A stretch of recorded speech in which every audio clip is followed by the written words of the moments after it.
And now all I have to do is, the period's not changed, so the period is still 2 pi.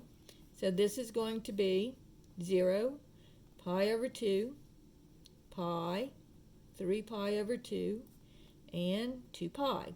Look familiar? Right? But the only thing that changed here is the amplitude. And it is now 3. And so, of course, the domain stays the same, but the range changes from -3 to 3 if they ask about the range. So now let's do another problem number 3. Let's do another sine function and see how that would work. So if I say g of t is equal to 5 times the sine of t, so that you don't have to do all the plotting of the points. So what you're going to do is you're going to say, okay, so my amplitude is 5. So I'm going to go up 5, 1, 2, 3, 4, 5. And this would be 5. And I didn't do it on this one, but I do like to usually draw my lines at the top, just to kind of give me a place to put my points. And 1, 2, 3, 4, 5. Here's -5. And I'll draw my line.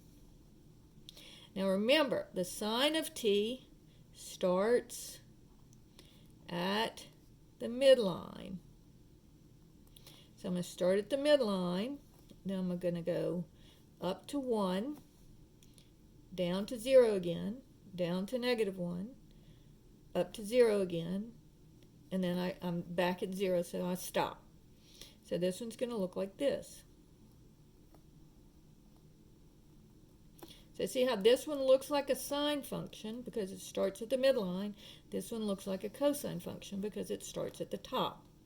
And then again, 0, pi over 2, pi, 3 pi over 2, and 2 pi. So you just label your y-axis first, draw your curve, and then label your x-axis.